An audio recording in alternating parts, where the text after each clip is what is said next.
episode of The Chef and the Dietitian. I'm Chef AJ. And I'm Julieanna Hever, the plant-based dietitian.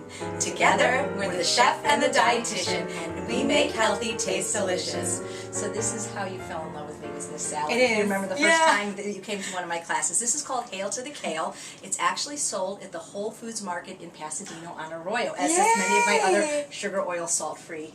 We need to get that in my Whole Foods, because we don't have anything all in the Whole Whole Foods. I wish. So this is both of our favorite thing, I think. Yeah, I mean, that's okay. So why I fell in love with AJ is because one of the best things you could do in your life is to eat leafy green vegetables every day. And I like to say, let thy greens be thy medicine and thy medicine be thy greens, because this is medicine and my kids know that this is medicine.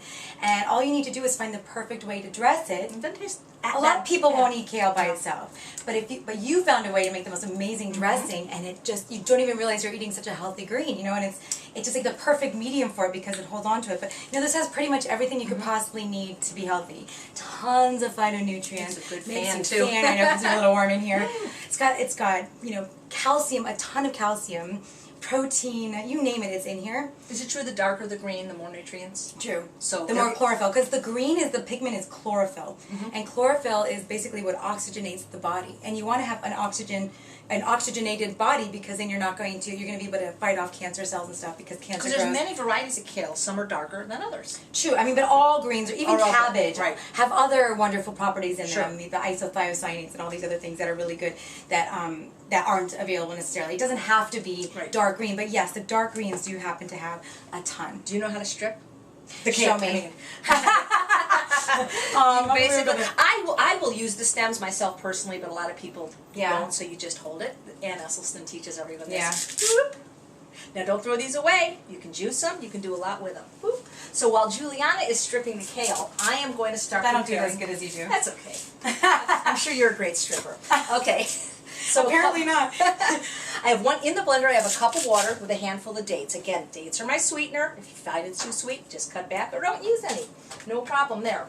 I have a third of a cup of lemon juice, fresh, with the zest. By the way, the lemon juice brings out lime. I made a mistake. Or lime, whatever. Citrus. If you have citrus with an iron-rich vegetable, this has a lot of iron in it. The citrus in the dressing is going to make that iron more absorbable in your body. So you're going to get more iron absorbed when you consume the kale. That's so cool. I didn't know that. I was using it because I love lime juice. But you could use lemon. I just find lime a little better. I'm going to put in 2 tablespoons of low-sodium soy sauce, or you could use tamari if you can't have wheat, or if you can't have soy, you could use coconut aminos. But again, that's just the flavor. I do this. It's so hard. You made it look so easy. I use about the size of my thumb, a little bit of ginger, 4 cloves of garlic. Need a spoon. It's a good thing we do this in the kitchen because spoons are very convenient. And a cup of unsweetened, unsalted, raw almond butter. And you could use peanut butter in this. It would taste sort of like a Thai peanut salad then. Oh, this dressing is phenomenal. This dressing is good on everything. Yes. It's good on steamed kale. It's good on steamed broccoli. It's good on potatoes. It really is all-purpose. And then for a little bit of a kick, a half a teaspoon of red pepper flakes. That makes it too. There's something about that. But without that, it's... You get the sweet, the pungent, the Because, spicy. you know, we have taste buds on our tongue for sweet, salty, sour, pungent, and bitter. And this pretty much hits all, well, the kale hits the bitter, and this hits all the other ones. So you're right, they did teach us that in culinary school. Yeah. In Ayurvedic medicine, they talk about that all the time. Right. You want to hit all 5 tastes. So Except if you're in Asia, then you would also have umami, that umami flavor. The plum. No, not umeboshi. Okay. Umami is like this other kind of, you know what they use MSG for, because it makes it like this rich, it's like it's almost a texture more than a flavor, like a meaty, strange. When your kids see you, do they go, ooh, mommy?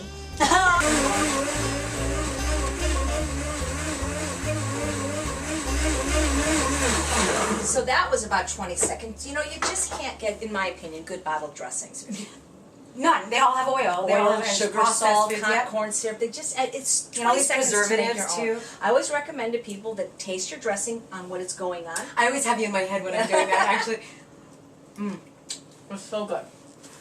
But here's the trick. In culinary school, they always said to give kale the cooked texture, massage it with oil and salt. Not.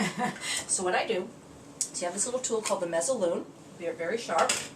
Which is nice and special, but you don't need this to You don't need it. You don't need it. But it does blend it really nicely and evenly distributed. Pour it over. And then now you need a little elbow grease. And see, I find that people have not heard of kale. Some people, they think of it as what lines the salad bar at the Sizzler. They don't know it's actually food. Or, or rabbit edible. food. It's just rabbit food. So by getting this nice and small and chopped up finely, I think it helps alleviate some of the bitterness, and I guess it starts breaking down whatever. Well, plus all the sweetness in the dressing, kind of, it doesn't taste bitter. It masks the bitterness. Right. So, like I say, even people that don't like kale have told me they love this salad. Yes, it's a great way to get people to eat their greens, I'm telling you. And why pay $6.99 a pound at the store when you can make it at home? I sound like a commercial for a fraction of the cost. Yum, I'm so excited. I'll just plate one bowl for both of us. And then I like to sprinkle a little bit on top. And again, What is that? these Almond? are just raw almonds. So if I was going to use hemp seed butter, I would sprinkle with hemp seeds, tahini, sesame seeds. Let's get a couple of forks. These are salad forks. Thank you. And I'm telling you, I eat this for breakfast, and I'm not kidding. I do too. Uh-huh. I make this for breakfast. I had, in fact, I swear to you, I had this morning for breakfast. If for some reason you don't like raw kale, just cook it. It's so good. This is the best dressing. Anyone could like kale with this. Anyone. I made this at the McDougal Celebrity Chef Weekend a couple years ago, and Mary says it's still one of the most requested recipes. Mmm. People that are worried about their fat, just use less almond butter. You need a little bit for the flavor, but it's really good. And you need to absorb all those vitamins, those fat-soluble vitamins in the kale. The fat, you need some fat to absorb it. So this fat in the dressing from the nuts is going to help you absorb the fat-soluble vitamins. Win-win situation. I love it. I love it too. And I love you. I love it too. Nice. Thank you so much for joining us on another episode of The Chef and the Dietitian. And remember, if you want healthy in your kitchen, ask the chef and the dietitian. Ciao for now.